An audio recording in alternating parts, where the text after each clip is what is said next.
here to say the line that I have to say. It's we're contractually obligated. No, well, we are. Nope. May the fourth be with you.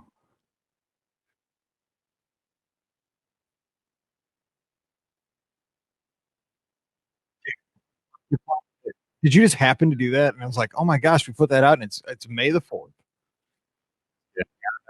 Yeah, smart, smart. I like it. Yeah. Pandemics never happened. Uh, Jeff's watching Rise of Skywalker. See, we're a little bit early because I'm watching Rise of Skywalker as soon as I get my Taco Bell and back to the house. That's the plan. I just watched Revenge of the Sith. That's the one Pam likes. So we just finished that. Nope. I sent you an email, Alfred. I just emailed back.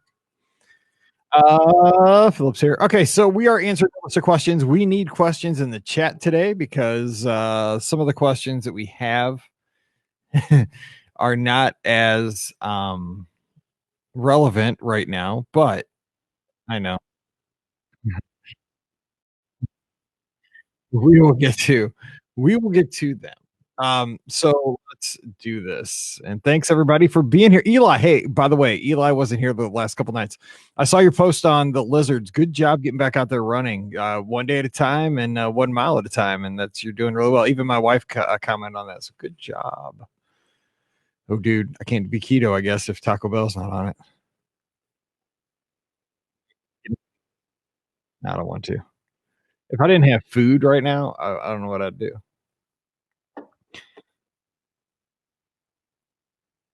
It is. Yes, I do walk to the pantry and back. Okay, so this is 1661. Here we go.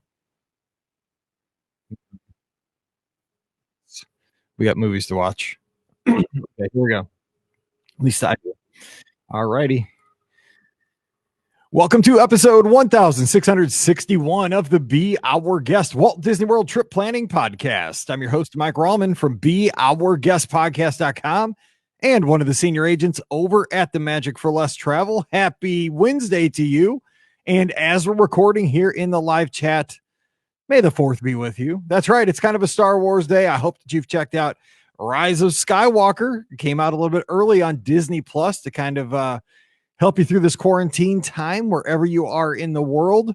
That is on my plan immediately after today's podcast recording. So I'm very excited to be my 4th viewing, obviously first at home though.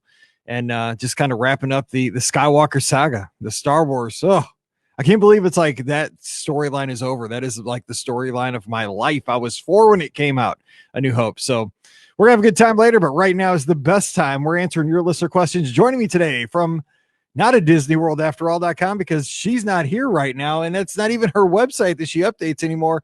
We have Pam Forrester, co-owner of the Magic for Less Travel. What's going on, Pam?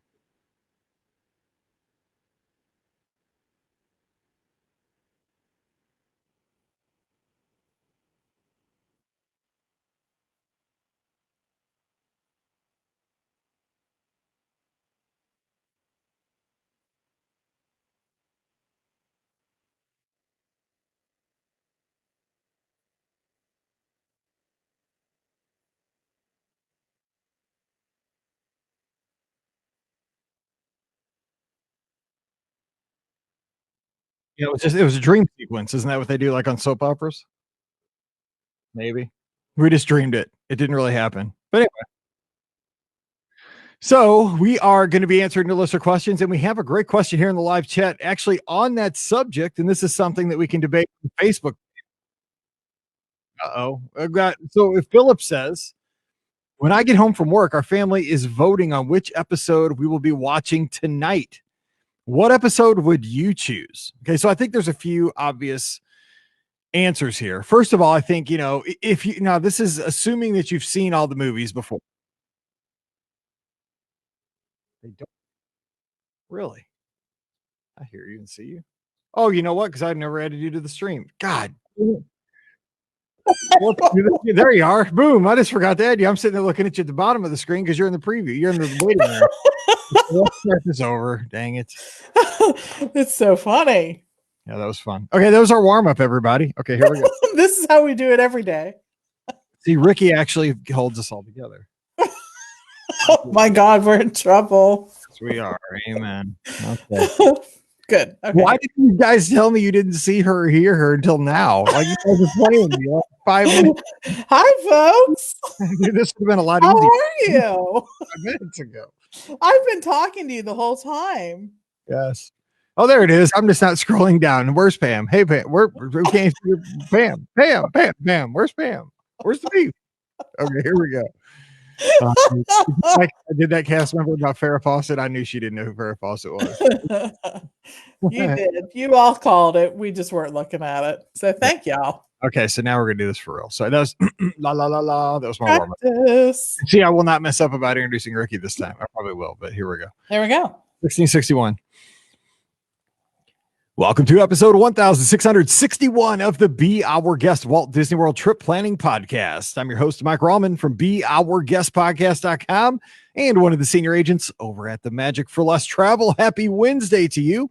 Thanks so much for dropping in. This is one of our standard shows where we answer your listener questions midweek. And again, a big thank you to everybody who has been joining us each night on Facebook Live for the community check-ins. We talk about life. We talk about fun Disney topics.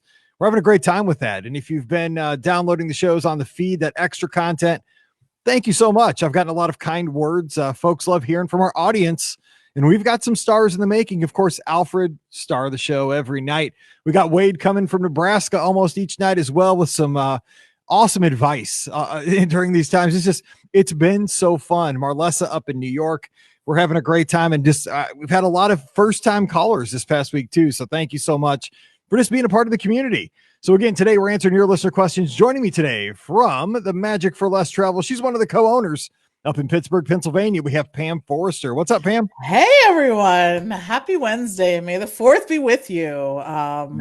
All the Star Wars stuff. I love seeing all the posts on social media where people are talking about Star Wars, right? I mean, it's just such a cool thing. And I still love that even though the movies are over, like we still have all this love for it. People talk about it as if they're still being produced, still going on. I know there are sort of other stories that are being produced and things like that, but it's just, I love that it has created this whole sort of family of people who really love and care about the stories. So agreed. So this morning I was out on my run, I get up first thing in the morning and run. And of course, the night before I plan out my shirt. And I decided to wear my Under Armour. It says Stormtrooper on the front. And there's like a Stormtrooper helmet real big on the back. And I wore it for the 2016, I think, Star Wars half. And, just wondering if like people would see me as there, nobody's going really to work to commute anymore. But there was another runner on the path with her son. And as I passed her, she saw the Stormtrooper on the back. She gave me a May the 4th be with you. But then here's the problem. Like, what do you say back? I mean, do you say also with you, or do you say also with you? Yeah, I'm like same. It's the same to you. Like, I didn't know what that's the thing is I don't know the proper response to. I know we need like a tutorial on this, like proper responses to May the 4th be with you. I'm like an idiot. It was awesome that she acknowledged my shirt. Like I was really pumped about that. But then I'm like, yeah, you too. I didn't know. Yes. Anyway. So let's get to the first question. Speaking of Star Wars, Phil's got a question. He says, when I get home from work, our family's voting on which episode we'll be watching tonight. What episode would you choose? Okay, so a couple factors here. First of all, you got to assume, I guess, that you maybe have seen all 9 of the saga. So I would say you have 3 choices. Obviously, Rise of Skywalker, because as we're recording today on May the 4th, the movie just came out on Disney Plus. So it's only 2 days old as you're hearing this show on Disney Plus. Obviously, you could watch A New Hope because that's where it all started. I still love A New Hope. But if I throw those 2 aside, Pam, what would you pick? Okay, put out Rise of Skywalker, the newness, A New Hope, the original. Is there a third? What would you go with out of the other ones? I'm always curious where people fall on that. So I say, I really like The Jedi Strikes Back. I think it helps you Wait, know, Jedi Strikes Back. Is that between the Empire Strikes Back and Return of the Jedi? Like I haven't seen that one. I was looking up because I had actually lost the name of the other movie. The one that I actually like the best in the whole series is Rogue One. Yes. Now I know that's not part of the whole officially part of it. So I was trying to think of the name of that movie and it escaped me for a moment. And then I developed a new movie. So anyways, I would say the Jedi Strikes Back actually is another one that I think would be a good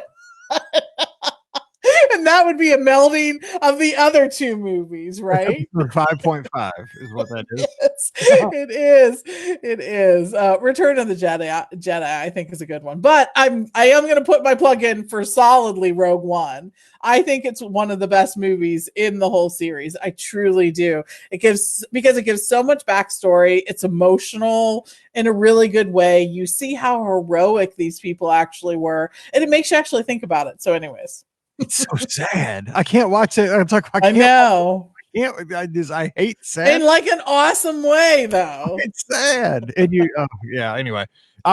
My wife loves Revenge of the Sith episode 3. I know a lot of people like the prequels, but that one, it's cool to see how Darth Vader becomes Darth Vader. For sure. So yeah, there you go. So just have a vote and go from there. Plus, you got Samuel L. in those ones. I mean, hello, Samuel L. is in those prequels. He's awesome. He is pretty awesome, and he has to watch his language too. Yes, and you don't need the Alexa skill for that. Next, Ashley says the Orange County Task Force today said Disney can make reservations for June, but it doesn't mean it'll be open. Basically, what happened today was. And I saw this reported. One of the I can't remember the exact person, but somebody within the Disney company gave a quote to the effect that while Disney is starting to take reservations starting June 1st and forward, you can't make a reservation for May, but you can June 1st and forward. It doesn't necessarily mean the parks will open and the resort will open on June 1st. So thoughts on that, Pam? Yeah, I mean, so I think we're still in a position where we're waiting. Each company itself, first of all, is trying to figure out how they will navigate the guidelines that each state puts out and even the country puts out. It has been left up to each state to sort of come up with an idea of how to move forward. And of course, they get input from the federal government. But then I think each company has to take all that information and sort of come up with what they think works best for them, their employees, the clients or guests that they have, and I think that Disney is still trying to navigate this. It's just so much information and to process and come up with that. And still, I think, like any good company, when you're looking at how you're going to move forward, you're still looking at your overarching mission or your vision for your company. And you need to make sure that all these decisions that you're making are sort of fitting into that. And one of their highest, missions is the safety of their cast and their guests. So I think during that, they're looking at all that too, but they know how anxious we are to get back there, right? They want to make it happen for us. So they're looking for safe ways to do that. It's one of those things that, here's where Disney is different than like Bob's Tacos, down the street from me here in, Missouri, where, it is the day we're recording in May 4th. We've kind of opened up the state phase 1 to the opening, restaurants are open. You can go to Great Clips again. Of course, social distancing and all that stuff, masks. But with Disney, they have, they're held to this high standard. So they have to be careful that when they open, it's not just like, they're pushing you through for a haircut, or they're pushing you through to have a 30-minute meal where you get, a taco combo meal and a margarita in a styrofoam cup. People, they don't go to Walt Disney World or to a Disney destination in general just to say they went and check off some boxes. It's not, It's not practical. What it is it's something that is like a rite of passage for kids. It's something we look forward to as adults. I mean, it's one of the most special times in your life. So Disney has to really balance that they don't bring people in that they give them some kind of a, like in technology, they call it like a viable, minimum viable object, or, like it gets the job done, but it's nothing special. There's no bells and whistles. Disney's all about bells and whistles. And if they can't have enough of those, they kind of have to hold back until they can, I think. Yeah, absolutely. I've read a few some data driven articles talking about expectations and people's expectations when they go to Walt Disney World or Disneyland, and they have this vacation planned, and the expectations that people have are higher when they go on a Disney vacation than for just about any other event that occurs in their life. So higher than their wedding, higher than the birth of their children, or so I think yes, right. I mean, it's just we all know that there's an awesome amount of planning that goes into it, but I think we all look forward to it.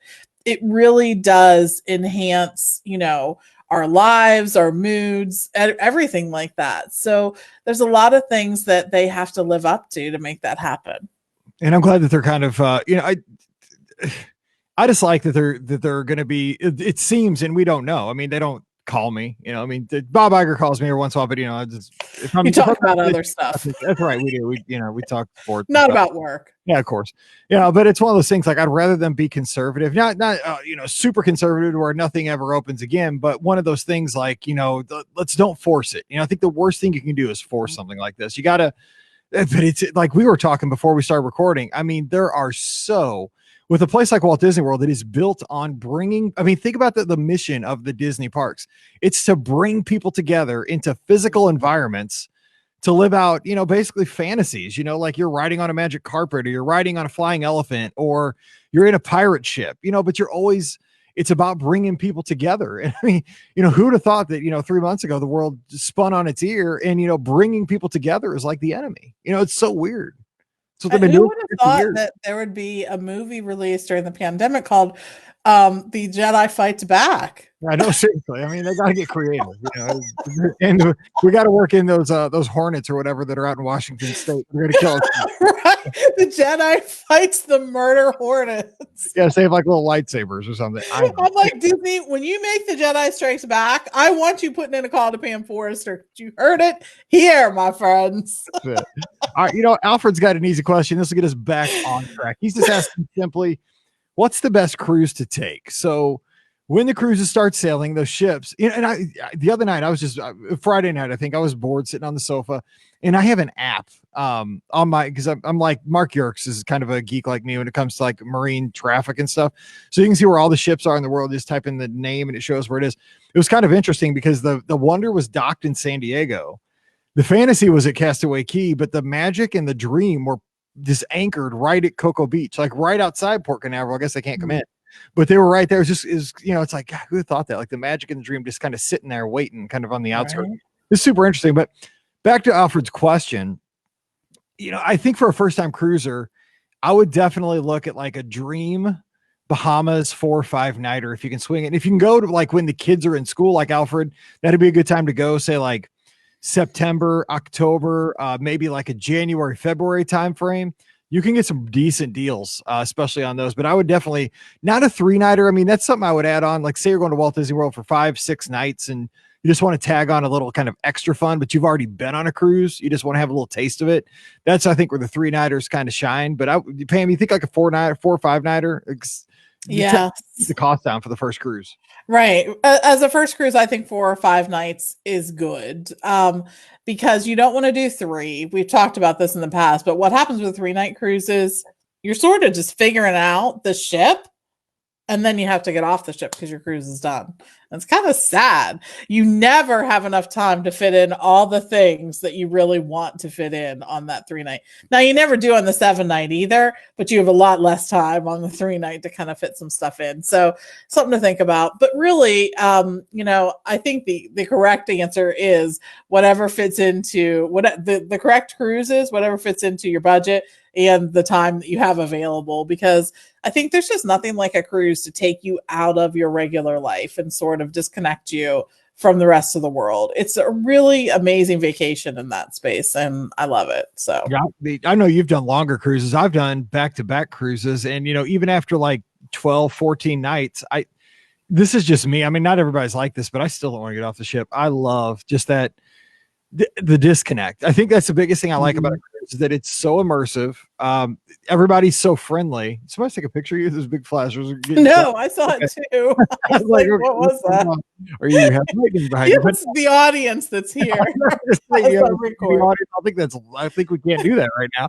Anyway, but yeah, I think it's just one of those things. Just do the length you can and look at that. Oh, here's a follow-up though. Erica's got one in the chat. Says if you had the choice between a 6-night Western Caribbean on the Fantasy, oh God, it sounds so good right now, or an 8-day trip to Walt Disney World staying at the Boardwalk, which would you choose and why? This is a dilemma here. No, it's not a dilemma. I'm cruising. I love the Fantasy. I'm going on the Fantasy. Yeah, that's how I feel too. First of all, I really love the Fantasy. It might be my favorite ship. I know that there's a lot of people that love the classic ships. I personally like a bigger ship. I just do. And that's why I like some of the Royal Caribbean ships too. I love that Oasis class and I like the Quantum class too. So I like the Dream and the Fantasy. I like having the other things to do. That's just me though. That's the beauty of it. There's a ship for everyone, right? But I love the Fantasy and I love those longer cruises. And I think just having the ability to sort of disconnect, I would love to be able to disconnect for a while, especially right now, right? We'd love to just be on a ship somewhere and not thinking about any of this. So anyways, but yeah, I would pick the cruise as well. So. The only Corona you once won in your hand on Cinco de Mayo. Has a lime in it. That's it. Not even drink those, but because I think they stink, but they smell horrible. And I don't drink beer. Anyway.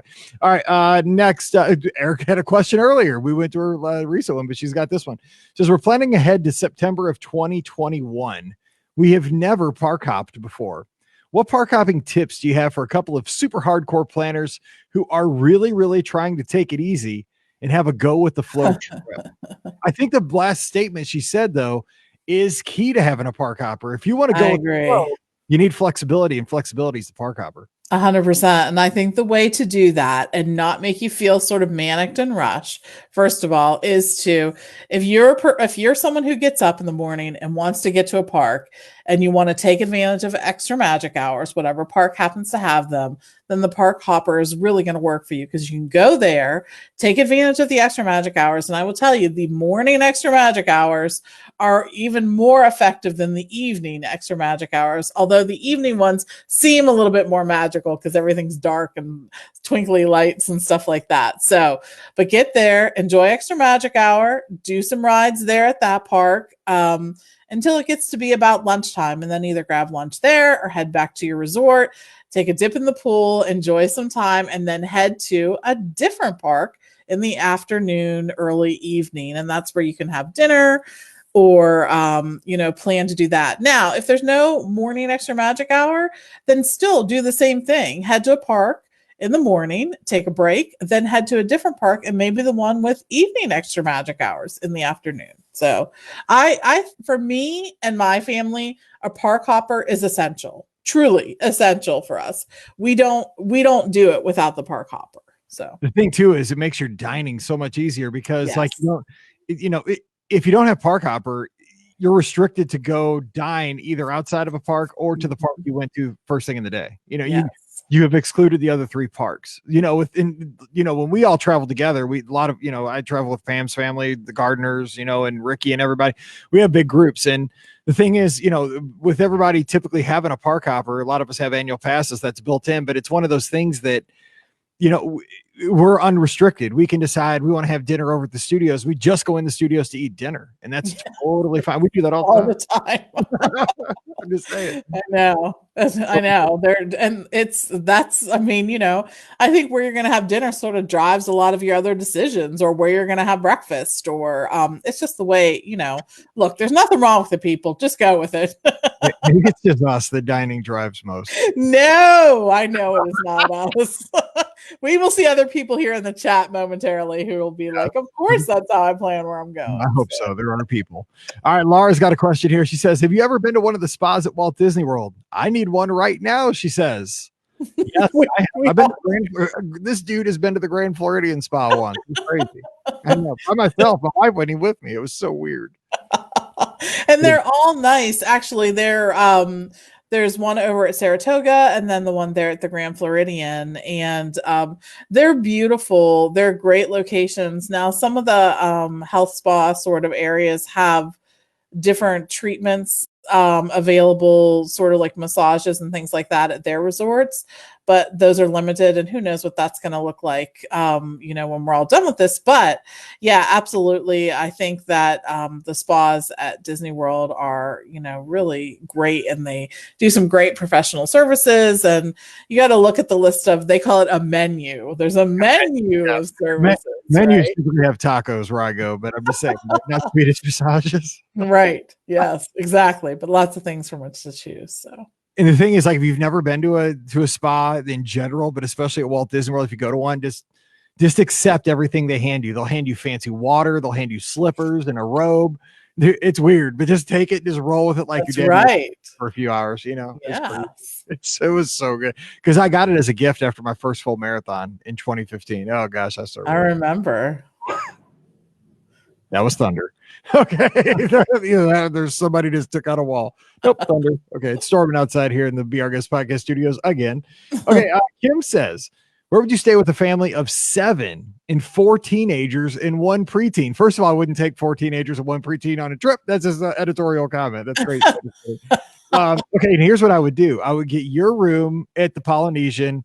12 kids over a pub century. That's a good solution. No, absolutely. Exactly out of there though.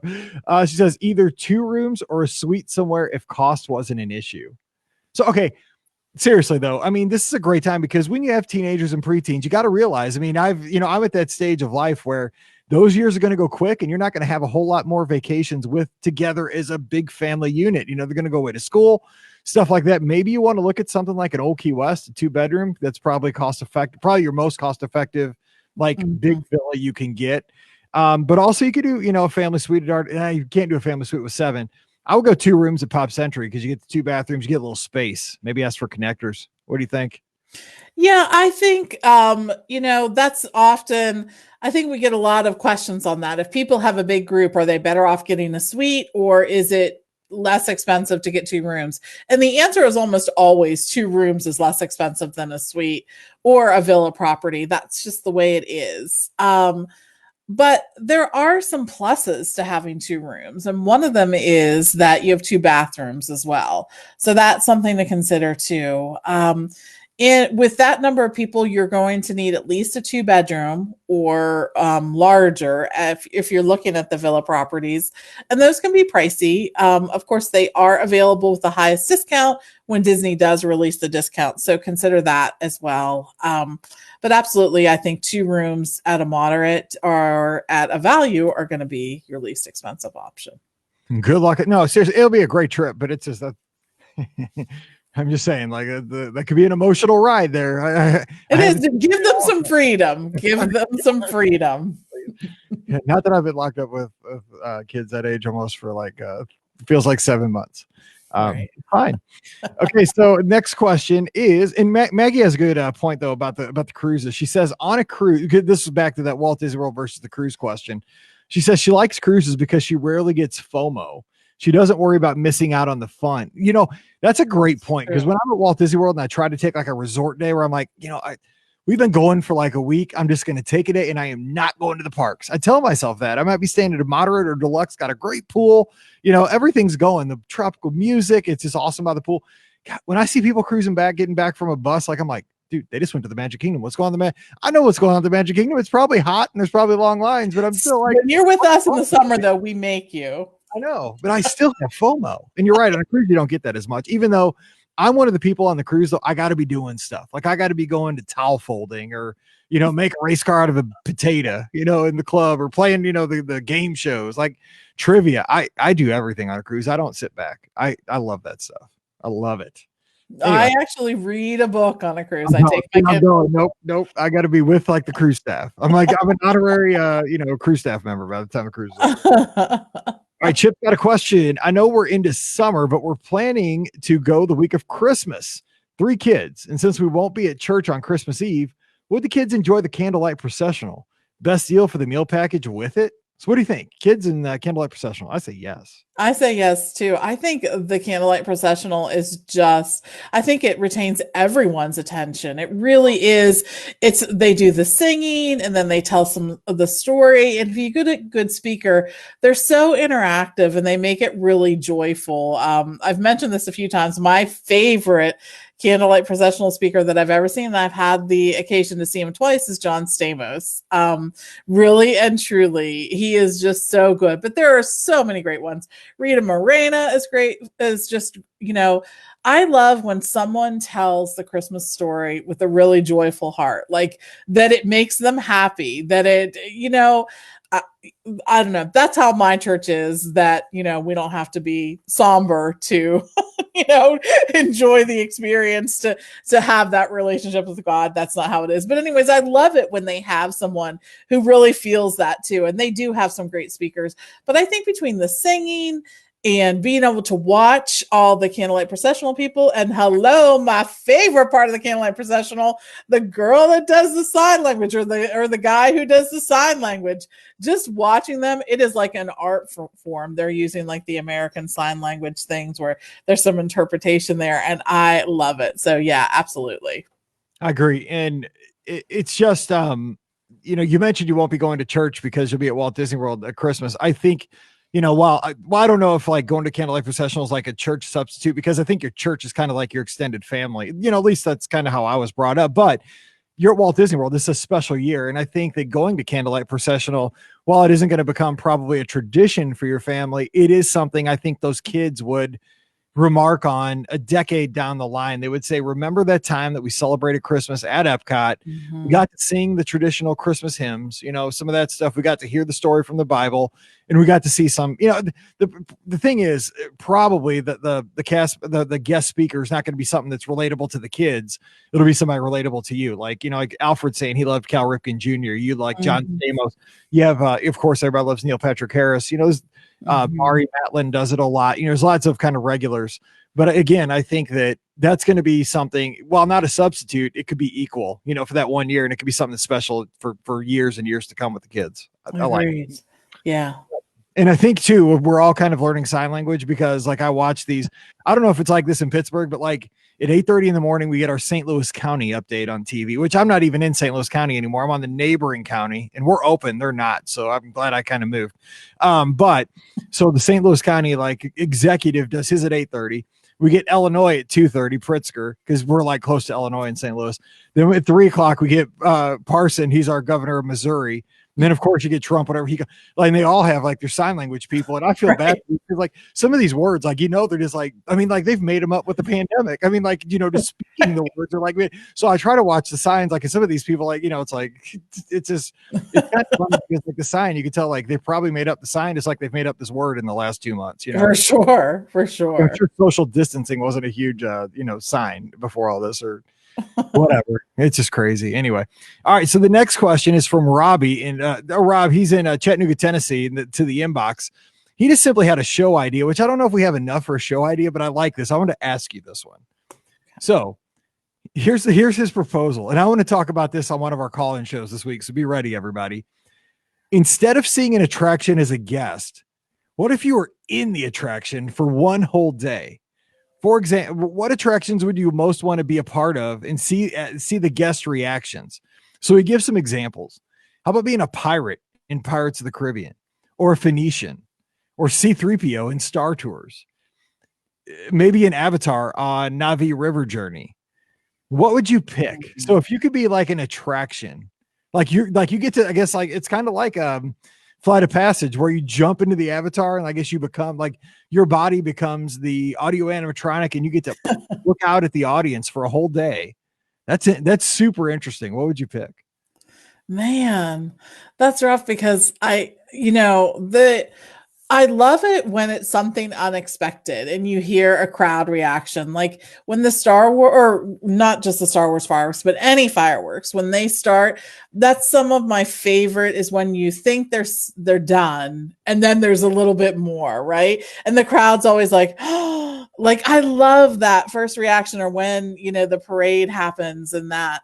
And I think that there really are some attractions that do that well. I think it would be interesting to sort of be in the Tower of Terror, because that gets some big reactions. That's some unexpected stuff that sometimes starts there. And I think that, people really react in a really cool way to that attraction. So that would be interesting too. See, I think about it a couple different ways. First of all, I'd want to be the dad in Carousel of Progress because you know what? Like you get to go, like you get to move through the scenes because Right. I mean, we're making this up anyway. It's not practical. So I get to be in like all these decades and I get to be in those cool clothes. I get my Niagara Falls fan that I get to wave. That's Yeah.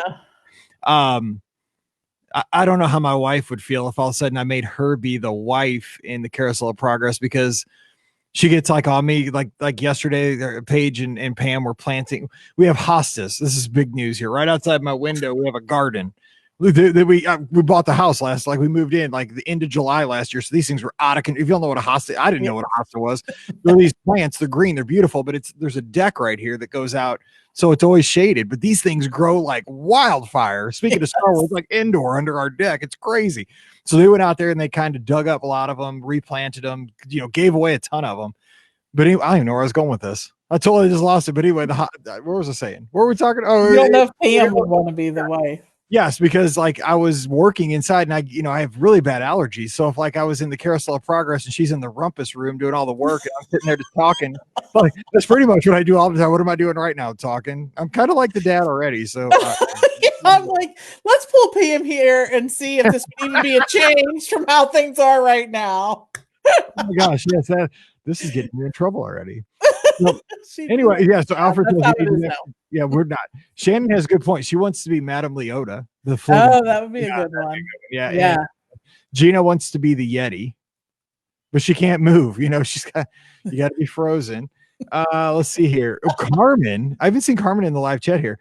A doll in Small World. Ooh, creepy almost, right? Okay, if you had to be any doll in Small World, Pam, what would you be? Definitely a can girl right here. Okay. See, I'm going to be here. I'm crossing genders here. I'm one of the little hula girls in the Polynesian. Oh, I love those too. I know. Yes. Yeah. And the surfer, the kid with the surfer. Yeah, Dingo. Yes. Dingo. Right. We both hit that. Dingo. There's so many little vignettes in that I love so much. And I remember from when I was younger. I mean, really and truly. I just so many, like the rain coming down and the cats in there. I don't know what kind of cat's in there, cheetah maybe or something, but you mean that's a cool thing. And everyone by the hippo, that's a cool one too. Yeah, lots of good scenes in there. Okay, so let's do this. Let's wrap up this show, but I'm going to wrap this up with kind of a question that I know you've been thinking about, and I know our listeners have been thinking about it. So wherever you are listening to the show here on Wednesday or Thursday, whenever you download the show, this is a chance to virtually escape right now. So Pam, right? Because we talked before we started recording today, how much we're missing, being at a Disney destination, whether it's Walt Disney World, any of the theme parks, any of the resorts, maybe a cruise ship. If you could be anywhere right now, snap your fingers, and this was all past us, and you could magically be there with Steve and Hannah. Where would you be right now? Where's the spot? It might not be Fantasyland, but it might be. But I mean, if you could be anywhere at a Disney destination right now, snap your fingers. Where would you be? I would be at the yacht club. I just really would. That's my favorite resort. Well, I have a few favorites, but that's one of my favorite resorts. I love the opportunity to just sort of hang out there. And I think the yacht club, when we're there, we tend to do that because the pool's so awesome. It's just such a nice, a big area. So my family tends to do that. We all sort of get a chance to sort of read, but then we're goofing around and talking with each other. And that's the kind of things, that's the kind of place where you get to make a lot of memories. And I've been fortunate enough to make a lot of memories there, but I have a lot more I want to make. And especially after this, I'm not going to take it for granted ever again, the ability to travel like we used to. Nope. It's so scary because, you just didn't appreciate it because because I was there in February, like I was there Princess Weekend. I mean, that was only, I know. Parks closed like 3 weeks later, right? I mean, I got home and things started. I mean, and within a few days, things were crazy. So yeah, I think I got home March 10th. Crazy. That's nuts. Right? It's so unexpected. So mine would be, here's mine. It would be on the Disney Fantasy deck 4 on the blue chairs. And if you've been on a Disney cruise, you know exactly what I'm talking about. The deck, the running track. Yep. With the blue loungers. Those things are so awesome. And I wouldn't day at sea. I don't want to be at a port. I don't even want to be at Castaway Cay, because the Castaway Cay I get busy. I like to do stuff. Now, Right.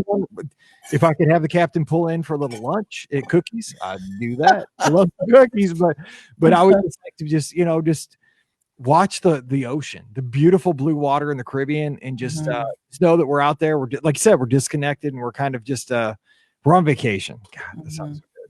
So we got some good ones though. Alfred would be at the Riviera getting ready to ride the Skyliner. Jennifer would be at a cabana. She's very specific. Cabana 8 on Castaway Cay. She's really very specific. I love the lounge chairs at those cabanas too. Yeah, that's true. So nice. Carmen's in line for a Dole Whip. Well, you get to make this up, Carmen. Don't wait in line. You are getting a Dole Whip. You're in the front of the line. Let's say that. Sue would be on Main Street, USA. And Shannon would be at Food and Wine Festival at Epcot. And Cindy's the Castle Suite. Got to dream big. I love that.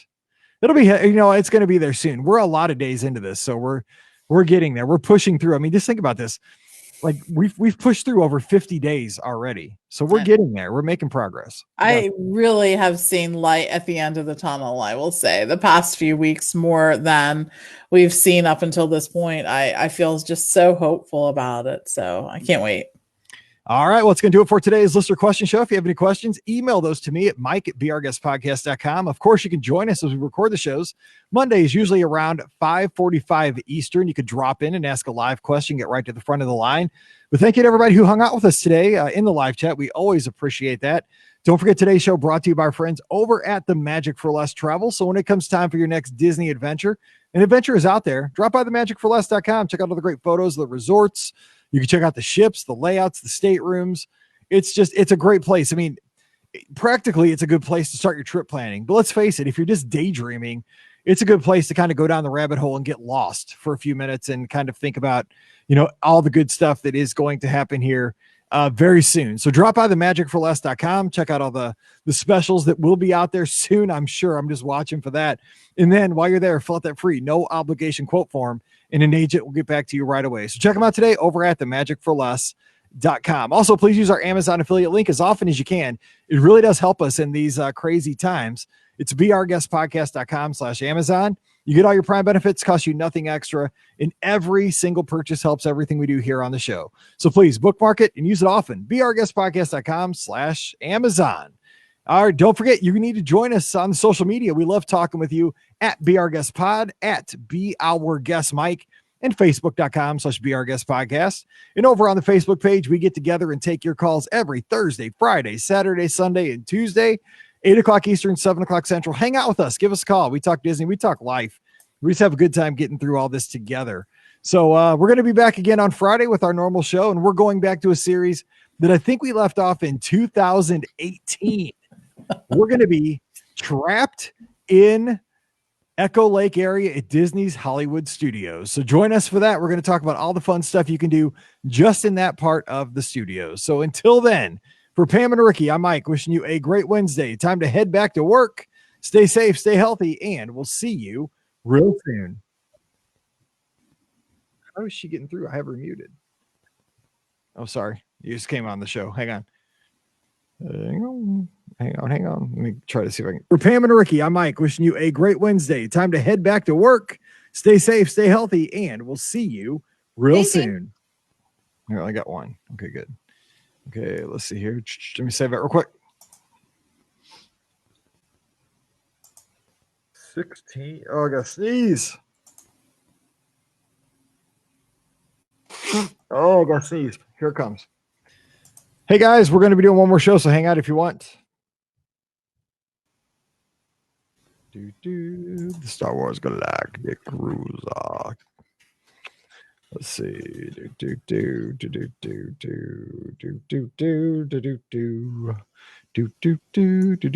beach in Hawaii would be pretty nice too. That's a good call by then. I would like to be at Alani. Bad. close that show.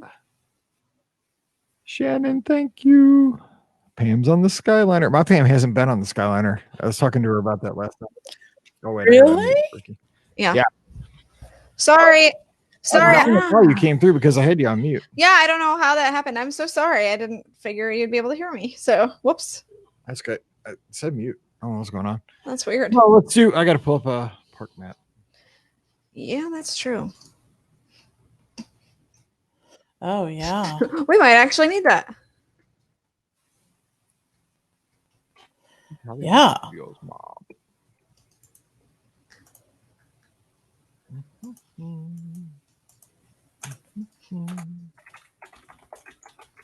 I can never remember how to zoom in on this stupid thing. I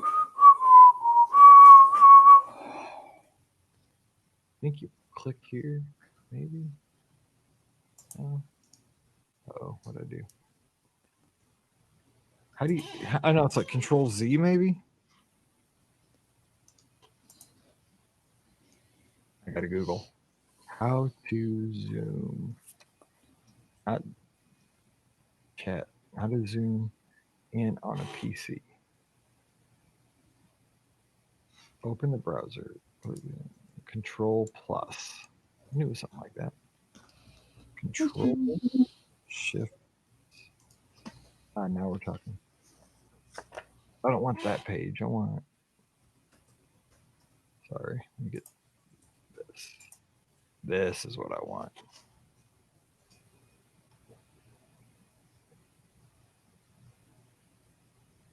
Oh, yeah. I don't know how old this is. Let me see. Oh, this is old. That American Idol experience sounds dangerous. Indian Star Tours. Hollywood and Vine. 50 Prime Time. Min and Bills and Backlot Express.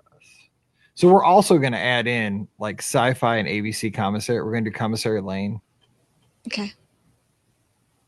And we'll do Muppet-Vision and Honey, I Shrunk the Audience. No, that's not even there anymore. Well, Muppet-Vision is, yeah. Like Honey, I Shrunk is not. Like Photo Action's not. It's an old map. When is this from? Do we have new maps on the Mouse for Less? This is 2009. I just Googled it. Is there a better one on the Mouse for Less? There's a third. Well, I mean, it was done. It was at the 30 year. So yeah, that would be newer. Search for Disney's Hollywood Studios maps, and then the Mouse for Less.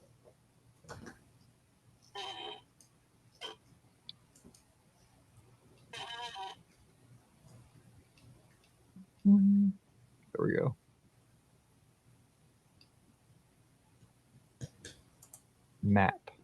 Park map in a PDF form. Yeah, download the PDF because then you can zoom in. Yep. Easy peasy. Oh my gosh, that's way better. It's got the whole thing. Oh yeah. Yeah. Oh yeah. This doesn't have American Idol. Yeah, it's kind of a good indicator that Google does know their first results aren't necessarily the best. 2009. Yikes. Right? Oh, have fun, Miss K, with that Nutella in the microwave. That's what kids do. All right, here we go. Trapped in Echo Lake, and then I get to watch Rise of Skywalker after I have Taco Bell. They did it a good night. Nice. I still haven't seen it. Oh my gosh, it's so good. I liked it. Pam didn't like how it ended, but I did. I liked it. I did too. My parents didn't either. My parents liked the one before this more than this one, and I was like, no. Yeah, that one was kind of weird. I didn't like that one. Yeah, a lot of people didn't like that one. I haven't seen it. What's that one called? Episode 8. It's so you got Force Awakens, and then the last Jedi, right? Last Jedi. Or I can make a new movie if you want. Yeah, that was so classic. I don't want to call you out, but everybody would call this out. Any Star Wars fan. I'm glad you did. I was so totally focused on remembering the Rogue One name that I was like just answering you. You know what I mean? I was like, oh God. For real. All right, here we go. 1663. Do it. Welcome to episode 1663 of the Be Our Guest Walt Disney World Trip Planning Podcast. I'm your host, Mike Rallman from BeOurGuestPodcast.com and one of the senior agents over at the Magic for Less Travel. It matters, people. Happy Friday to you. I'm going to keep saying it because we have to keep the good stuff in our life. I mean, think about it this week. We made it through another week. We had Cinco de Mayo on Tuesday. I hope y'all made it through that with some modified shot trains. I don't know, maybe around the kitchen, maybe fajitas, maybe a taco bar. I did see, speaking of the unofficial sponsor to this show, Taco Bell. Dr. Kai sent me a link. Taco Bell now has like all the ingredients for a build it at home taco bar that you can Nice. I know, for real. And my wife even said it looked tempting. So I'm like, oh my gosh. So yeah, just put me on the if they have like a subscription service, like just bring it here every Monday, Tuesday, Thursday, and Saturday. We'll be in business, but we'll see how that goes. So hope you had a great week. We're getting the weekend started right now by having some fun, going back to an old kind of podcast series that we've done over the years. It's been quite a while since we've dove into this topic, so we're going to do it today. Joining me today from touringplans.com and themouseforless.com, where we're getting the maps for today's show, we have Rikki. Rikki, happy Friday. Happy Friday. It is a back to normal week for me. So I'm back at work and just living life. It's nice to kind of be back to normal in a weird way. Like, who'd ever thought we'd all be excited to say, guess what? I went back to work. And mean it. So yeah. Who was that said say hello to the outside world it was in October Sky. Say hello to the outside world for me. It was funny though, because I kind of equated it to like back to school for like going back to school after summer break. Like that's kind of what it felt like on my first day back. I was like, this feels weird. It's like a back to school thing. So did you like your new teacher? I mean, I have the same teacher, so we're good. You got held failed. I failed. Oh no. Held back, say like, I just got the same teacher again this year. No, you actually I failed. Whoopsie. Yeah. Oh, well. No, but you'll make it's hard for you. Yeah. Exactly. They won't hold you back consecutive years. It's called social promotion. You're good. Yeah, exactly. I'm an expert. All right. Also, not because I failed, just because I was on the other end of things. I was an educator at one point. Who would have thought? Anyway, also joining us, we have the co-owner of the Magic for Less Travel, Pam Forrester. What's going on, Pam? Happy Friday. Happy Friday. Okay. Here's my question. This time, my intro is going to be a question for y'all. Okay. Favorite toppings to put on your taco, Rikki? I mean, all together, like what? Yeah, that you want to see on the taco bar, like the things that you want your toppings bar. Got it. Black beans, tomatoes, cheese, sour cream. Yeah, that's probably good. Yeah, Mike. I could take or leave tomatoes. They're kind of just like water holders. They're not that big of a deal. I'll eat them. They're too hard to pick off. But I will have lettuce. I'll have cheese, and usually a couple kinds of cheese would be awesome. But I will put sour cream and even throw a little guacamole on there. Guacamole. I'm gonna add corn. Corn's good. You're kind of doing the thing. Actually, you're kind of just doing what they have there. I mean, I know. And my family is actually making taco salad tonight, so there will be guac, cheese, of course. If you don't put cheese in your tacos, there's exactly. It's un-American, I heard. It is. All right, so following up, if you had your choice, the Pam, hard or soft tacos? Soft is the correct answer. Correct. I'm hard. I like hard. I love Doritos Locos tacos. Except for I do love the Doritos Locos taco. I will admit, if I'm getting Taco Bell tacos, I usually get that taco, and then I get a Mexi Melt. So no Fiesta sauce. I have not eaten a Taco Bell in legit 25 years. It's been a while. It's not like I'm there every, week like Mike Rallman, but Dude, the Rona ain't got me, and Taco Bell's probably likely to get me before the Rona. That's true. For tempted fate. I'm just saying, I eat a Taco Bell once a week. I'm living life anyway. Yes. What else? Pam, is there anything else? I'm sorry. What do you put on your taco? I forgot about the hard stuff. What do you put on it? I do. Well, guacamole is for sure. Have to do guacamole. I love avocado anything. I love the taste of jalapenos. They don't necessarily Love like you. me as much as I like them. Like I'm like the needy girlfriend in the relationship. I'm like, but jalapenos, I love you, and they're like, girl, Never I mind. can take you just a little bit. But anyways, I just love the taste of them so much, really and truly I do. So I do like the tomatoes if they're good tomatoes. I agree. If they're not good tomatoes, they are sort of like water holders. But I feel that way about lettuce. So I mean, yeah. I do like lettuce though. I like the crispiness of that. No. So Really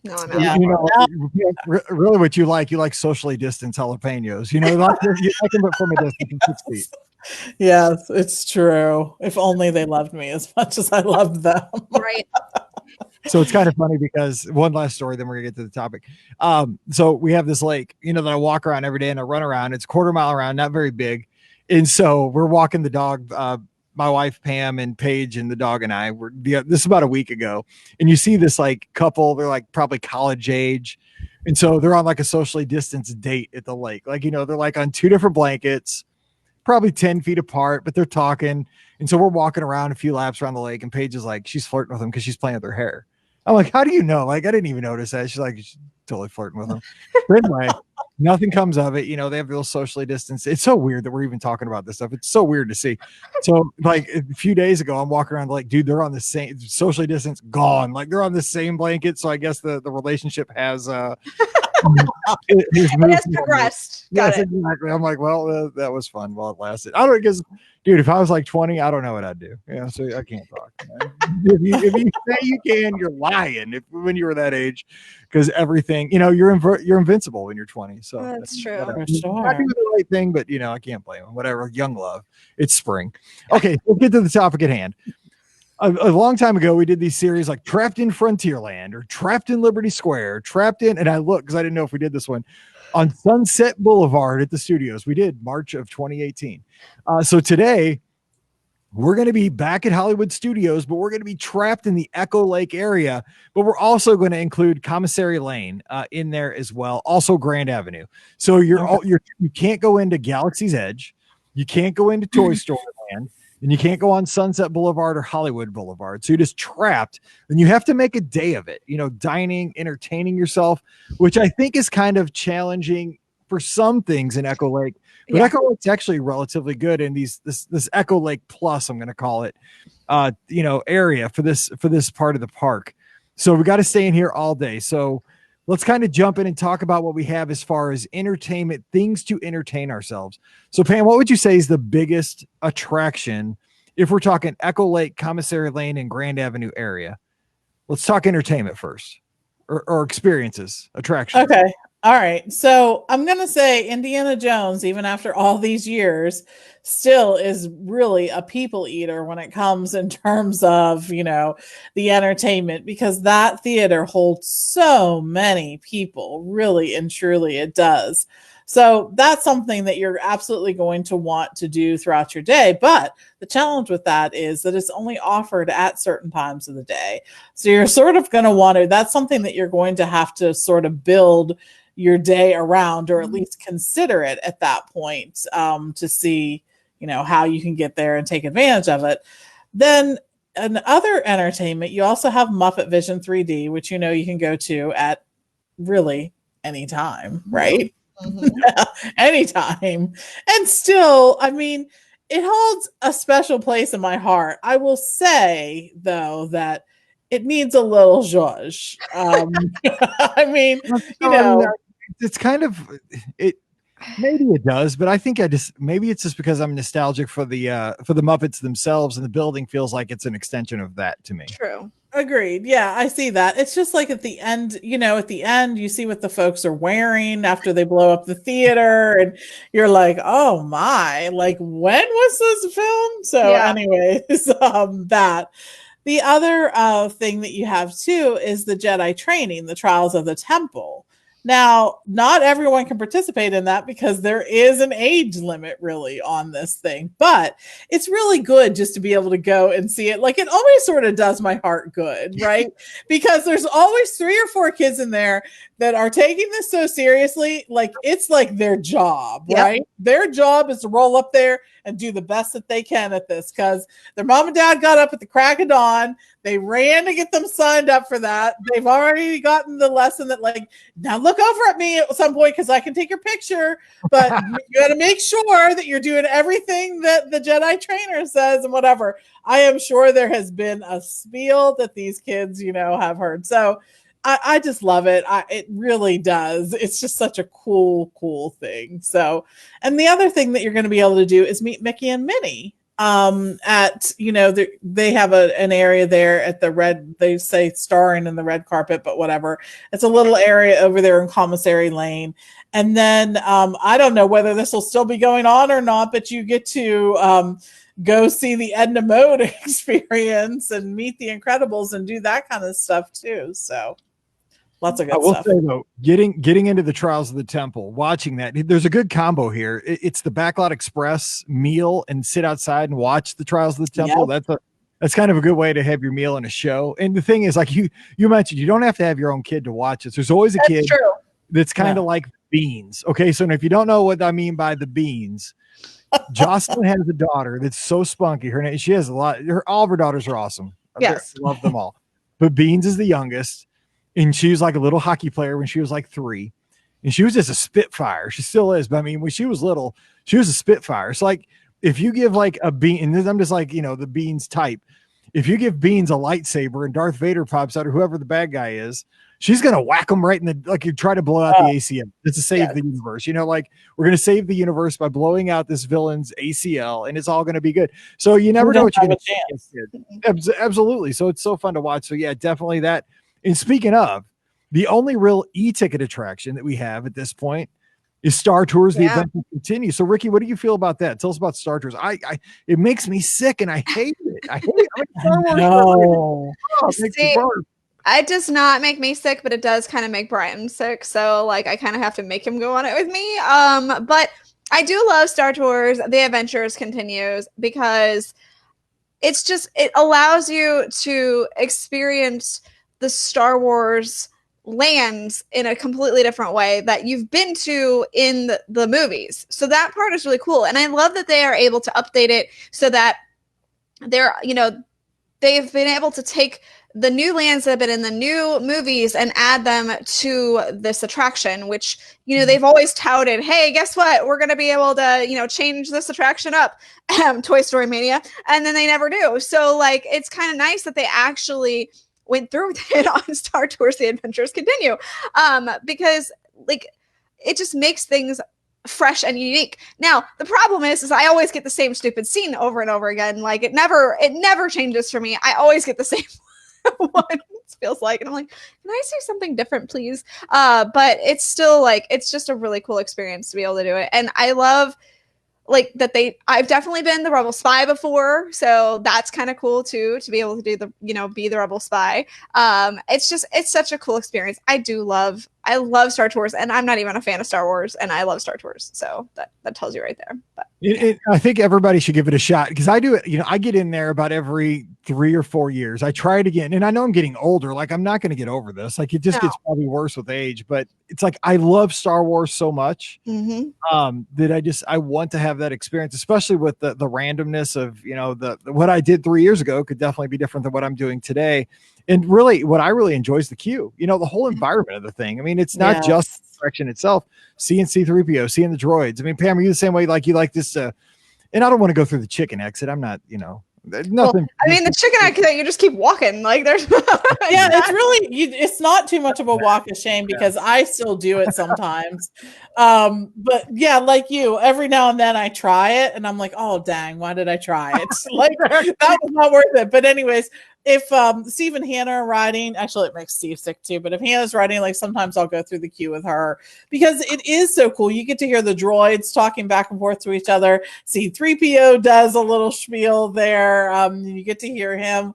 So yeah, I really do enjoy that. And I love Star Wars so much that it is a cool attraction. You know, I'm good on the attraction until the point where the door latch is shut. Yeah, right. When they go, I'm like, oh crap, I shouldn't have got on this. I knew I shouldn't have got on this. Like, am I gonna? I know. And I try all the different rows too. Some people are like the back, and I'm like, okay, the back, the front, okay, the front, the middle, okay, the middle, like nothing. Yeah, and I'm always like, okay, wait, do I keep my head straight? Oh wait, that's mission space. Okay, yeah, right, yes. Do I close my eyes? Do I keep my eyes open? Do I look to the side? Right. Nope. It's like torture, but I love it. It's just so mean that I can't enjoy it.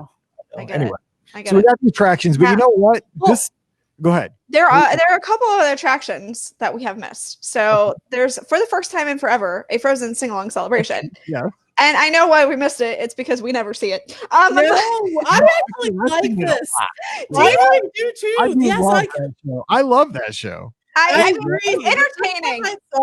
I was like, oh my gosh, I'm not gonna like this. And then I'm like, oh, it's witty as heck. Yes. So it is. I do like it. I think if you are Frozen fatigued, you should at least see this once, because I think you may come out of it thinking differently. It is a very entertaining show. I just don't tend to go in there very often, just because, you know, I don't tend to do the shows at Hollywood Studios that often, which, you know, kind of defeats the purpose of Hollywood Studios in a weird way, because it's mostly shows.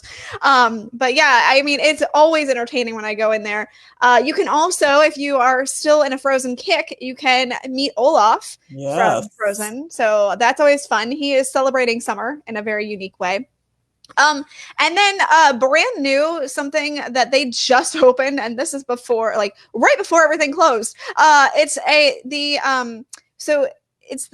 show that there was that Star Wars like movie that they were playing for a while. I forget what the name of the theater was before, but now it's showing an animated short with Mickey and Minnie called Vacation Fun. And this is to tie in with Mickey and Minnie's Runaway Railway. So it's a brand new short that they, you know, put it in the park specifically for, you know, for this time. It's to really, like I said, to tie in with Mickey and Minnie's Runaway Railway.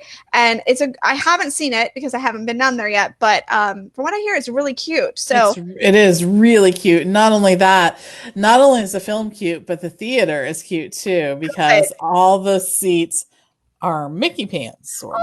I love it. Really cute. Yeah. I can't wait to see it in person when the parks finally open back up again. But yeah, so those are kind of the smaller attractions that are in that Echo Lake area that, you know, people may not think about, but they're there. So would Mickey and Minnie's Runaway Railway be considered in the Echo Lake area, or is it Animator's Courtyard? No, Hollywood Boulevard.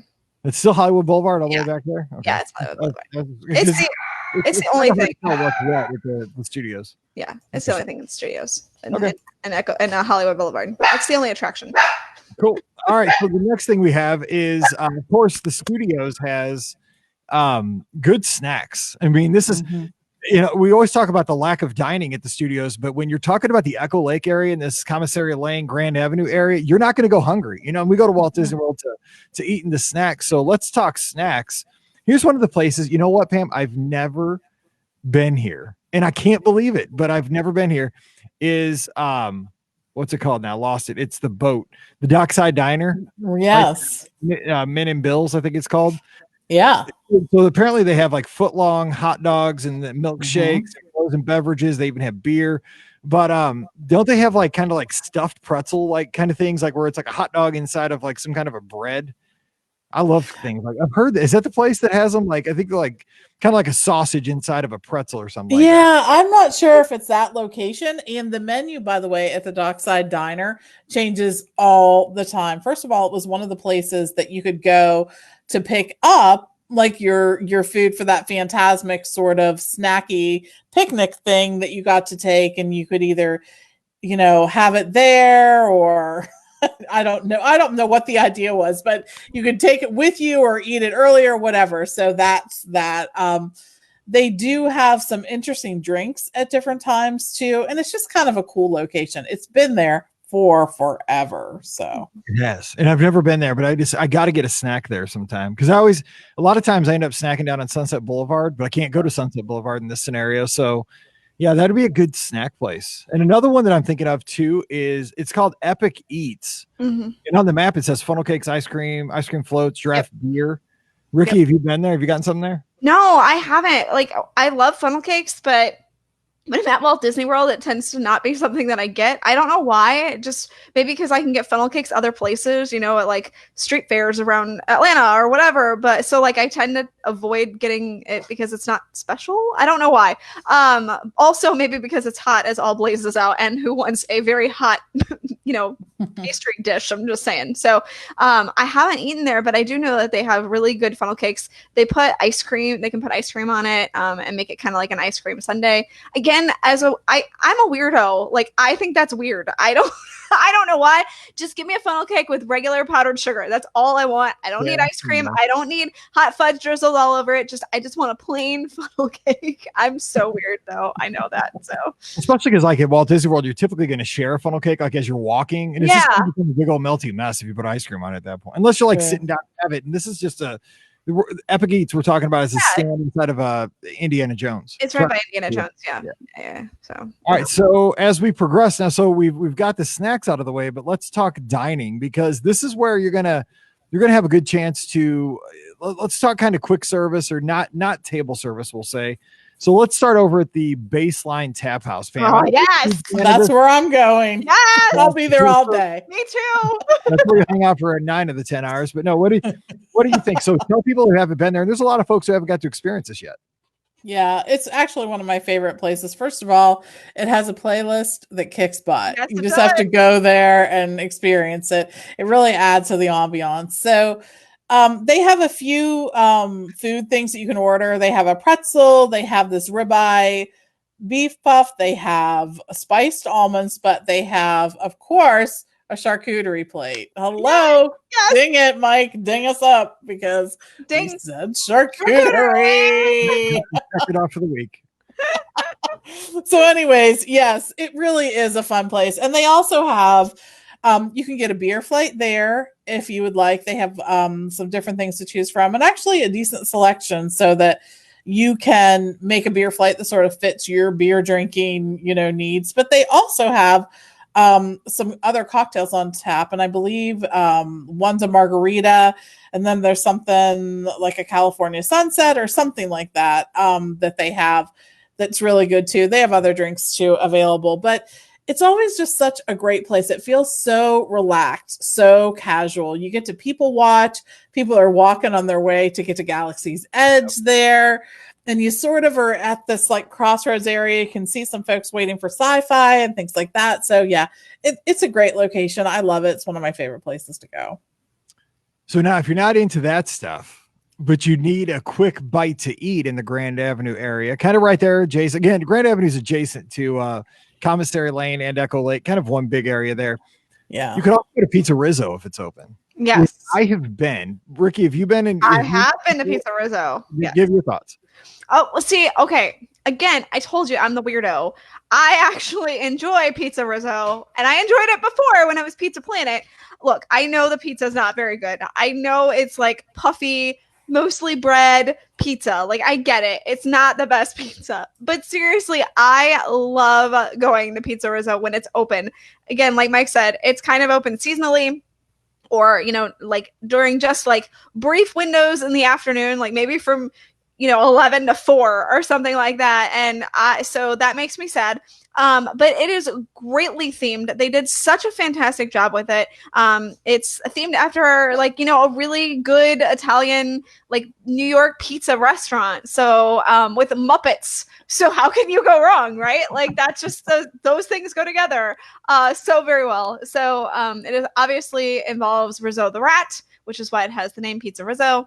And it's such a fantastic little establishment. And I wish they would have gotten better pizza. Don't get me wrong. I wish when they had done the upgrade, they would have just upgraded the pizza as well. But I mean, I'm not mad because I do like the pizza there. But I mean, most people don't, which is why it's not very popular. So it's basic pizza. I mean, it's pizza like for kids, I think. It's nothing special. It's very right down the middle. Everybody like it. Nobody, I think, will love it. Alfred says that he liked Pizza Planet better. I just had this dream for Pizza Planet. I don't think it would have been that hard you could have turned it into like a miniature like Showbiz Pizza. Not not with audio animatronics necessarily, but make it a full on like arcade. Because like that's what it is in the movies, and like it would have been easy. They had a couple arcade games back in the day. But I mean, it could have been, I don't know, maybe it'd have been 2 Six Flags. I don't know, but I think it would have thematically fit. It would have been fun, especially like retro video games. It's kind of hip right now, at least in my world. I like that stuff. So it'd have been fun. But I will say though, Pizza Rizzo, if you go upstairs with your pizza, it's kind of like a wedding reception room. And that reminds me of so many nights of my life, Saturday nights, DJ and wedding receptions. I just want to get out there in my tux and introduce the bride and groom in for their first dance, and we can cut the cake and do a dollar dance. Dude, when we used to do dollar dances, some of those bride and grooms would make a fortune. Yes, they would. You know what? Here's a hint being a DJ. When they made a lot of money on the dollar dance, that's a good tip for the DJ. Get those 80s love songs rolling as the money rolled in, and I try to get a nice tip. So, nicely done. Exactly. You gotta think, man. Okay, so we're also talking some quick service options. Moving over to Commissary Lane, the ABC Commissary. I haven't been there in years. I used to love this place. Haven't been there in years. What about you, Rikki? Have you? I don't know that I've been there. Like, it's kind of one of those places that the menu has never really appealed to me very much. So I just kind of avoid it a lot of times because there are other places that I'd rather eat at Hollywood Studios. So I don't tend to go to ABC Commissary. I mean, if I do, it's to like run in and run out for something. It's not for a full-on meal usually. I used to go there all the time when they had a Cuban sandwich. I loved it. I got the Cuban was sandwich. good. Yeah, and I haven't been there since. So Pam, what about you? Have you been there? What do you think is like trending up, trending down, kind of neutral? I think it's been kind of not on people's list for quite a while. I think that the menu is just not anything special, and it's not anything that's sort of themed. I think that's another thing too. Like, what's the theme? They have. So here's what's on the menu as of right now: barbecue rib platter, pot roast, land and sea platter, Southwest barbecue burger, shrimp teriyaki bowl, fish and shrimp platter, Mediterranean salad with chicken, teriyaki vegetable bowl, shrimp platter, chicken breast strips, and a Mediterranean salad. It's literally all over the map. It truly is. Like, what is the actual theme? Oh, and by the way, as a side, you can get hummus and flatbread or Southwestern steak fries. Is that what you thought would be like? I will have the teriyaki bowl with a side of hummus, please. I mean, it's just an odd conglomeration of things. And for a while, and they tried to offer it as kind of this weird mixture between table and quick service, offering a table service option in the evening. I'm like, my, who ever thought that this restaurant could do this? Like, it's just so far away from what it was. I really remember this restaurant fondly because when it first opened, first of all, it played like all the ABC shows. I love that loop. I have, right? It's got Love Boat in it. Yeah. Yes, it was awesome. So you got little clips of the shows, and it just was like what it said, ABC Commissary. It was meant to be like a commissary, right? And I thought that was a great theme, and they kept with that. There were lots of places to sit, and it was inside, and it was air conditioned, and I love how they have the palm trees in there, and it really just felt like a commissary. I really wish they would go back to that and make it almost like a cafe buffeteria kind of thing. That would kind of be kind of interesting, and I think the people would respond well to it. Make it in between pricing, in between like quick service and table service, and I think that's something that could be a hit. So I think a cafeteria would be genius there because, again, of course, the studios thematically has moved away from like the theme of like a working studio, which is what you would be shooting for with like making that into a cafeteria. But I think, I used to go to cafeterias with my grandparents all the time. Pope's Cafeteria on Halls Ferry here in St. Louis. And, my daughter's probably not been to a cafeteria outside of her school, right. If you had a cafeteria where you got to pick from some interesting items, just go down the line with the tray and then you check out. Yeah, that'd be interesting. I mean, you do it on a cruise, but you don't pay at the end. But yeah, it'd be I like that idea. That'd be fun. I know. Disney. We're giving you all these good ideas. It is good for AC, and it is in there. But is that a really winning? Like, that's not really a winning reason to go there. It's also a great big place too. Like, it is huge. But it's gigantic. Yeah. I know it seems like every summer we end up going there because like at some point it's hot as heck and I'm just like, you know what? I just want an iced tea and I want to be someplace that's like cold and we end up going there. Yes. All right. So another place, and this is my go-to quick service place.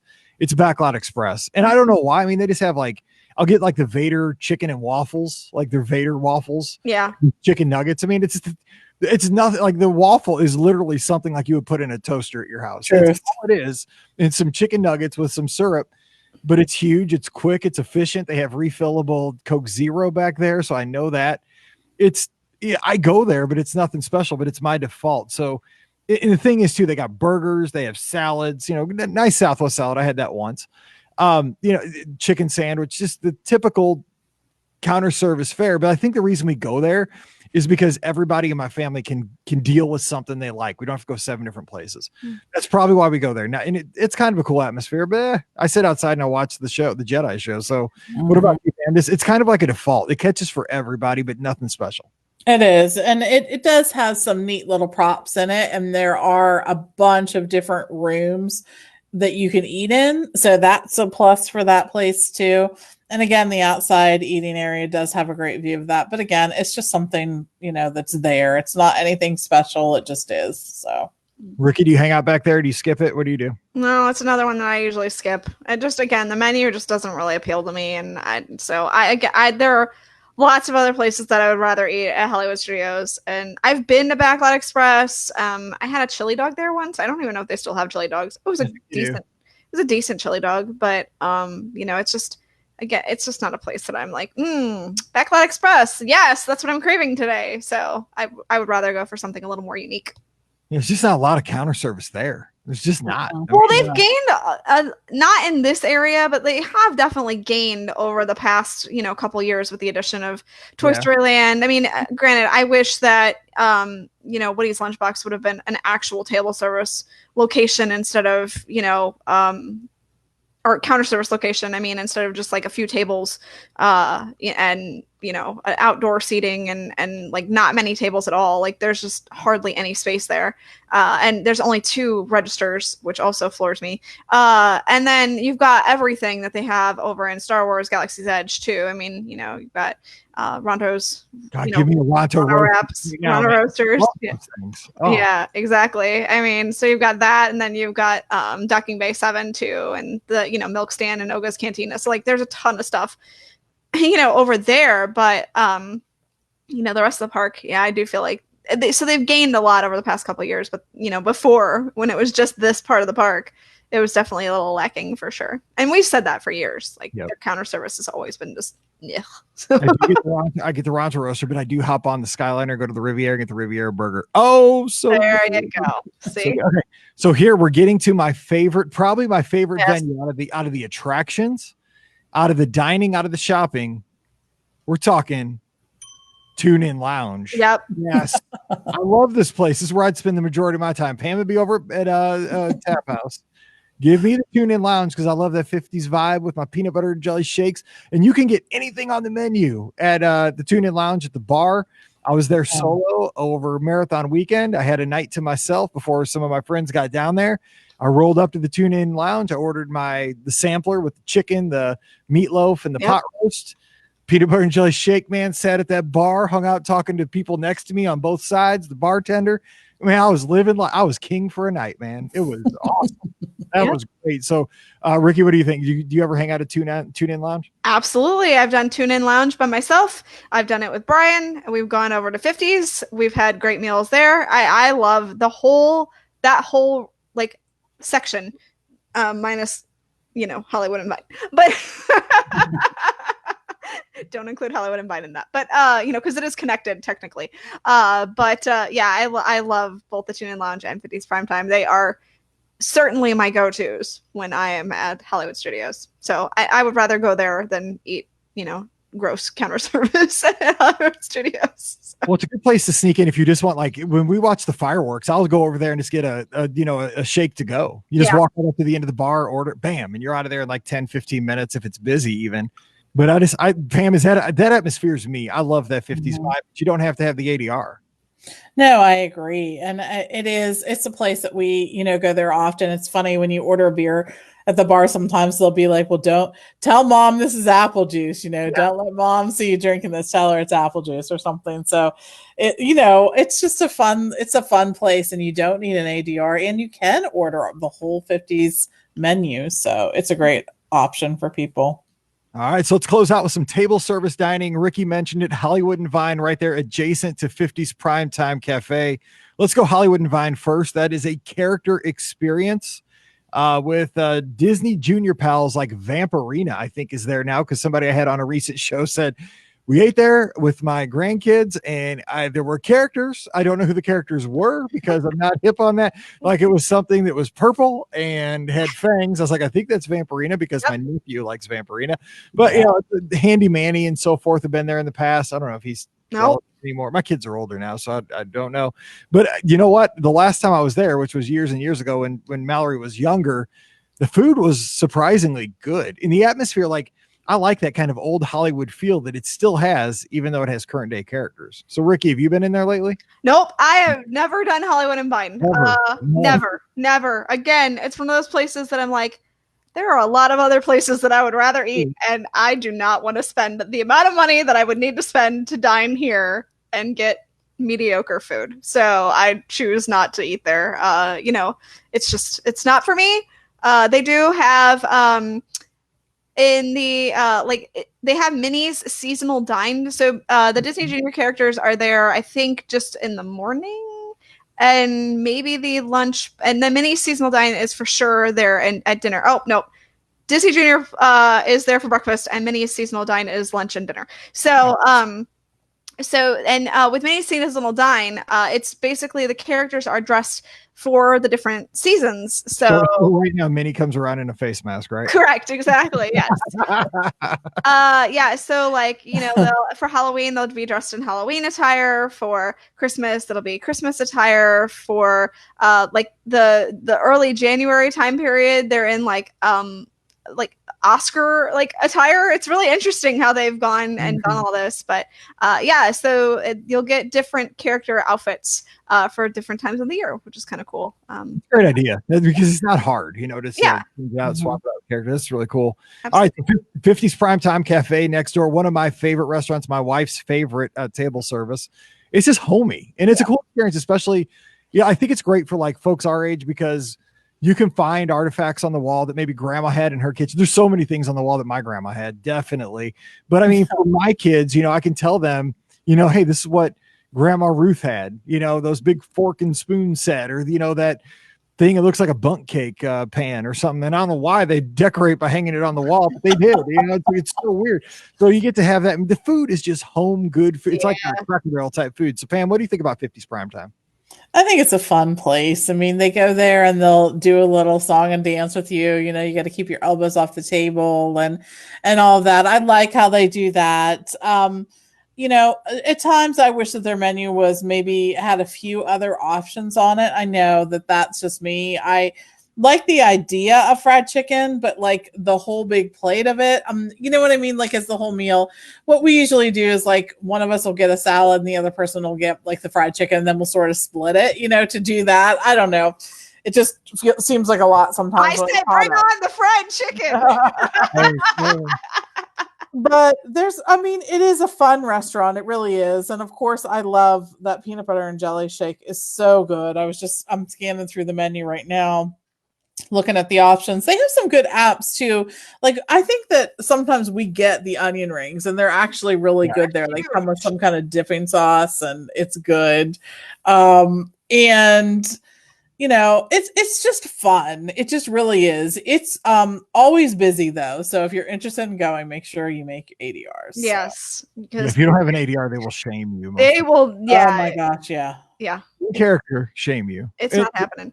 Yeah, we always get I think it's like a horseradish sauce with the onion rings. It's so good. And the chicken noodles good app. And my wife loves the pot roast. That's where she goes with that. All right, there's a lot of good table service in this area, because we also have to go over to Mama Melrose's Restaurant Italiano. And I ate there recently over marathon weekend. I went there with the gardeners. We ate there on the Saturday night before the marathon. So this was our like carb loading, whatever. It's your excuse to just stuff your face before you run 26 the next day. Now, I've been here a few times. I've also been there as part of the Fantasmic dining package where you get a really good deal on that. We got like a little, we got all kinds of food that night. It was awesome. But over marathon weekend, I had the lasagna. Scott had the spaghetti and meatballs, and everybody loved their meal. It tasted so good. The atmosphere there is just, it's chill. You know, it's not a character meal. But it's cute. Like it's almost, it's a big restaurant, but it's quaint. Kitschy. It is. It's got the, you know, red and white striped check, yeah. and it's good food. And the thing is, it's forgotten by everybody. So Rikki, do you ever think to go to Mama Melrose? Because I think it's just it's tucked away. I don't even think about it half the time. So it's funny you say that, because that has always been like, I haven't done it yet. And one of the reasons why is because every time I, go to make an ADR, and granted, keep in mind, I'm not making my ADRs ahead of time. So like I'm trying like day of, and usually I can get, something day of in the park, and I can never get Mama Melrose day of. So I think that that's really interesting. Like every time I've always tried to go on the app, it's always been full. So I'm dying to try it. It is definitely on my list of places that I do want to try, unlike Hollywood and Vine. But every time I go in and I try to make an ADR there, even if I go like try to do early, like a 4:00 dinner or something, it's still full. So it's really popular actually, and from what I can tell. That's a good point. Now it's an easy ADR to get early, like early in the game, say like 100 days out, you can get that easy. But you're right. Like anytime I've been there, like checking in, that lobby is packed. Like seriously, most of the time, like the line just to check in for your meal is like, 6 people deep. You're right. I mean, day of, it might be challenging, but I'm telling you, this is one that's not on the radar for people making ADRs ahead of time. Nope. Agreed. And it's a great use of a table service credit, because the steak, and I've heard that the steak is really good, is a $33 steak. That's just for the steak, let alone your drink and your dessert and whatnot. So when you're looking at using your table service credits, that's a great use of those credits. And they have lots of other things to choose. They have pasta dishes, but they also have meat dishes too. And some, they have like calamari for an appetizer and some other things. So from what I have heard from people, that they really enjoyed the food. We haven't been there for a while, but yeah, it seems like a decent option. It may be one of those hidden gems. It is to me. I was so sold on it over marathon weekend. I was like, God, I've been here quite a while, and I'm going to be coming back because I loved it. We all had a great meal, so definitely there. All right, last restaurant, and we got a lot of good experiences here, because think about it. You got a character meal at Hollywood and Vine. You got 50s prime time. You're in an environment. You're immersed. Mama Melrose, kind of just the Italian restaurant, but it's well done. It's got a cool environment, but this one just over the top in theming. Food's kind of secondary, but Pam, I want you have the menus pulled up, so I want to hear what's recently on the menu at Sci-Fi Dining, because I do adore this place. I think that the studios, I think just a place like Walt Disney World needs an experience, dining location like this.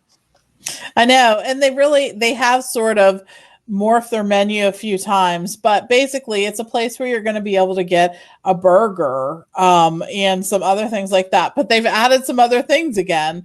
So they have a barbecue burger, and they have a New York strip steak for dinner, but they also have things like lettuce wraps, a buffalo chicken salad, cheesesteak sandwich, some shrimp pasta, chicken pasta, turkey sandwich, an Impossible burger, and then some other burgers too. So it's a little, they have a few things from which to choose.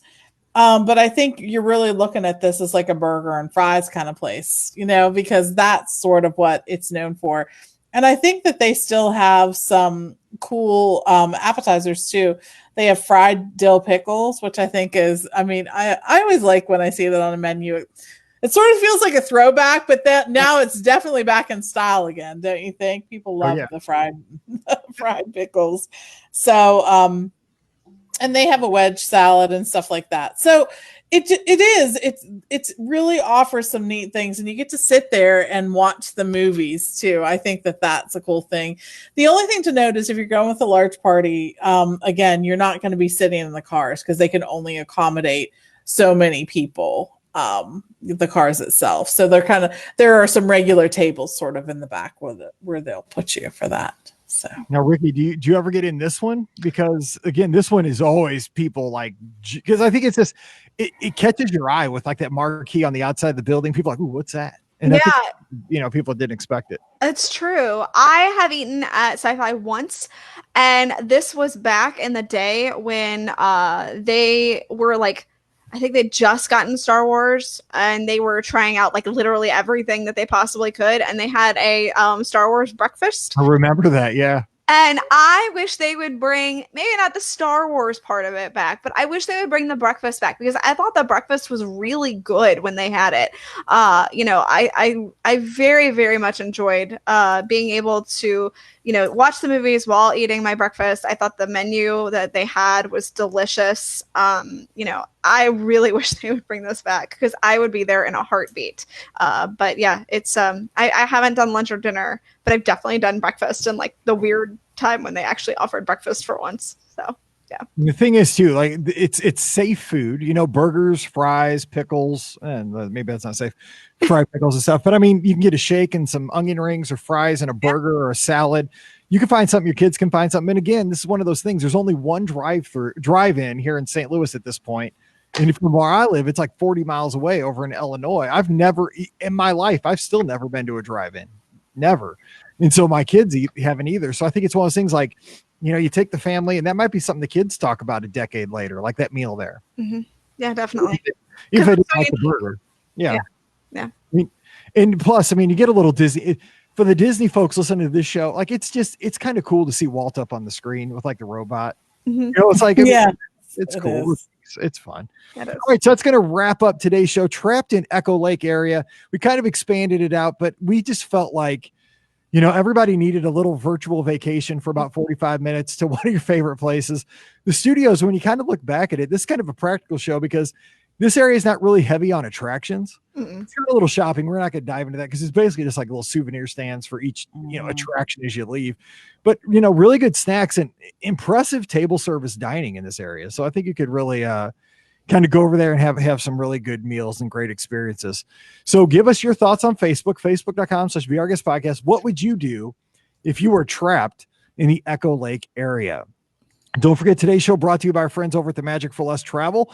So when it comes time for your next Disney adventure, drop by themagicforless.com. Check out all the great specials, all the great services the travel agents offer you, free to you, absolutely free.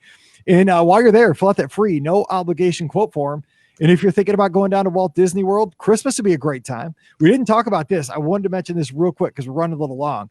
But the Echo Lake area might be my favorite area at Christmas at Walt Disney World. Beautiful, right? Cool. Beautiful. Yes. Yeah, absolutely. 100%. So if you want to go down at Christmas, we can help you out with that over at the Magic for Less. But you want to see Dinosaur Gertie. Yes. With the ornaments in the 50s decoration. Oh, I love it. Yes. Oh, gorgeous. I'm just telling you. It really is.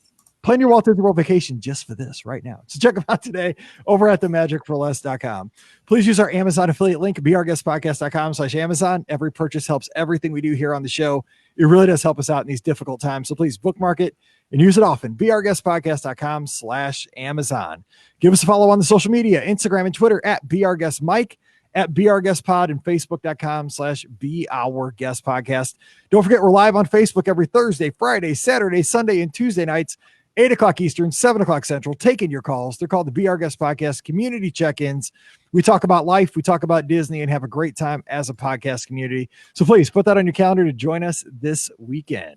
All right, time to get out of here, and we'll be back again on Monday with another great trip report. And in between, we'll have all those community check-in shows here on the feed. So for Rikki and Pam, I'm Mike, wishing you a great weekend. Whatever you do, stay safe, stay healthy, and we'll see you real soon. Bingo. Sound like you were going to forget our exit. I have to go to the bathroom. Oh. I'm like Forrest Gump. I got to pay. God. And on that note. Yes. Yeah, look. I'm dying. Oh my God. Why did you have so much? Because I was thirsty. I'm dying. All right, I'm gonna go. I'll see you all later. All right, we'll see ya. Keep Bye. talking, Mike. He's got to pee. Yeah, exactly. Mike, I need your help.